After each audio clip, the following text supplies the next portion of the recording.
Hi guys, it's Chris at Cork and Crown. I am back in my cider shed with some more cider to try. And it's something I picked up in Amsterdam, of all places. And it's not Dutch, and it's not English, as there's a clue already where it might be from. It is French. It's French. It's Cidre. And it's Britain. It's from Brittany. Cidre Francois. I don't know how you say that. Séhédic. I'm going to say Séhédic because I don't know how you say it. It's 5%. Traditionnel.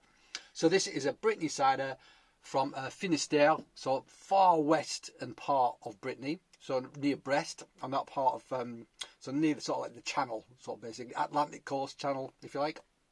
What does it say on the back? Anything in English, nothing whatsoever. I'll put some information on the screen for you though about the producer. I know that they've got about 30 hectares of orchards. They're fully organic. They've got about 30 varietals. Was it 18 hectares maybe? I think maybe 18 hectares. I'll put the blurb on the screen, but all traditional. One of the things I found interesting though, so they ferment it to dry. So they keeve it. So fining process takes out nutrients and yeast, therefore it won't fully ferment. So you get a low ABV and some residual natural sugar. So it'll say dry, but the brut and the doux and the demi-sec and all that stuff is related to the ABV actually. So it's over 4.5, I think you can call it brut basically. So it's to do with that, but that doesn't mean it's brut as in dry. It can have residual sugar. It's more related to the ABV than anything else. One thing they seem to do is use the tank method, the Italian method, the Schaumat method, which is how they make like things like Prosecco and what else? Well, let's say Prosecco. So rather than it fermenting in the bottle to get the pressure, it ferments in a big tank and is then bottled under pressure, right? So the fermentation doesn't happen in the bottle. It happens in a big tank and then under pressure it's put into the bottle, which I guess where you get no sediment in these things, and it's filtered as well before that. So I guess they'll age it to a certain point, and when there's a certain amount of sugar left in, it might be a lot less, it might be a lot more, then they'll take it into the tank and do all the other stuff basically. So that's how they make it sweet, medium, dry, whatever you want to call it. They don't use those terms exactly, but you get the idea. So yeah, I didn't know they were using that sort of method in France for bottling sort of Normandy and Breton cider. But actually, of course they are. Makes total sense. Doing it in the bottle is a right old faff. Very unpredictable. But are we going to have an explosion today? Let's find out. I can't wait to open this up. But yeah, I'll put some blurb on the screen about it anyway. So there we go. Now one thing I know about... Is that going to pop? No, it's not. One thing I noticed, well, in my experience, the Breton ciders tend to be a little bit more tannic and drier than the Normandy ciders. A bit more leathery in character, like Cornwall, Finistère, that part of the world. I think Cornwall and Finistère are synonymous actually. I could be wrong. If anyone knows, put it in the comments. Let's pour it out, have a look at it. It should have a fab mousse, which it does. I've also got another bottle from these guys, which I'm going to try, which is the drier version, which I think is the one that they've won the most awards for actually. But they have won a lot of awards. I think on the website there's a picture of President Macron giving them an award. It's quite impressive, I guess. Oh, there's a little QR code on it. If I hold that up to the screen like that, is that going to focus? Hang on, hang on. If I do that and then that, is that going to focus? No, it's not.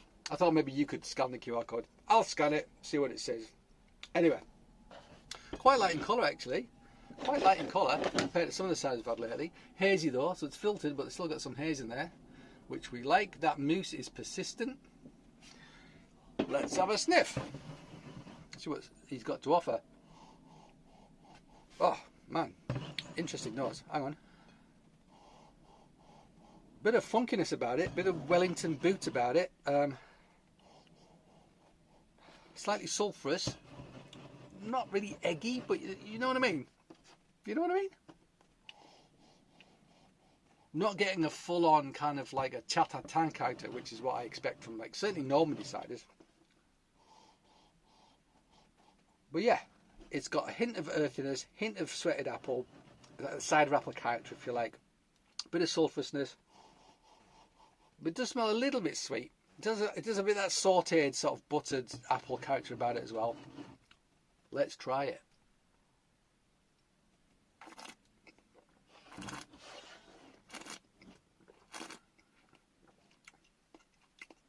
Solid tannin, really good tannin. Reasonably sweet though, reasonably sweet. Bit of acidity to balance it. Hint of minerality. It's quite rich. It would almost be too sweet if it wasn't for that acidity.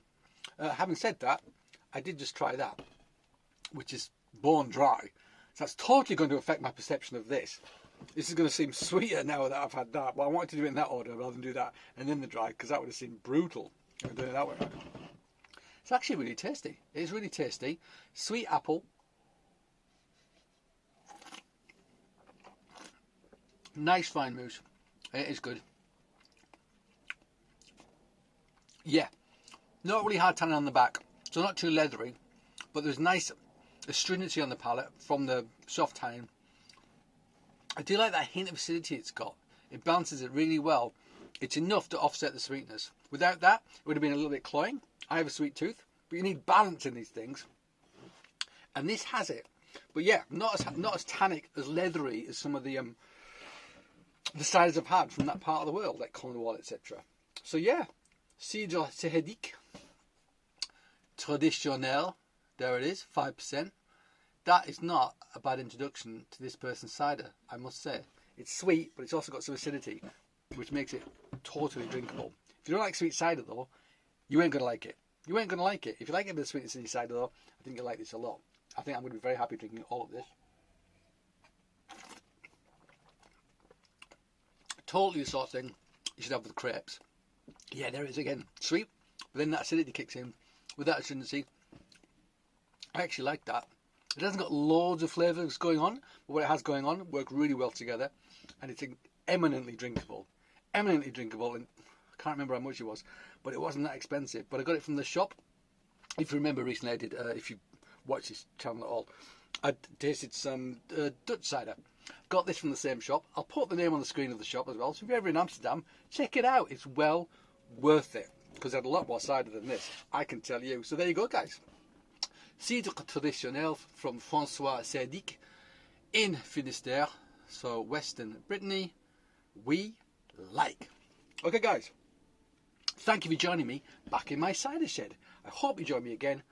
But until that time, cheers.